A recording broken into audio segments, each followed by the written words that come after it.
Hi, Katie Taylor with the Goodman Taylor team at Keller Williams Sonoran Living. What is an earnest deposit? So an earnest deposit is a good faith deposit that a buyer will make to the seller once the contract is accepted.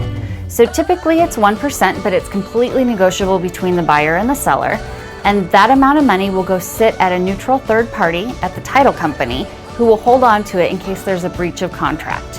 If there's no breach of contract and everything goes through, then that earnest deposit is going to go towards either a down payment or closing costs or be refunded if that's not applicable in your case. So typically your earnest money is protected through a couple different contingencies in the purchase contract. So first off, you'll have a 10-day inspection period. If you choose to withdraw your contract during that 10-day inspection period, and there's a reason for it that you find in the house, we can cancel the contract and get your earnest money refunded. If the appraisal doesn't come in the way that we want it to, or at the value, the purchase price, we can ask the seller to reduce the price. If the seller refuses to reduce the price to the appraised value, we can cancel and get your earnest deposit back. If through no fault of your own, your loan is declined, we can get your earnest deposit back.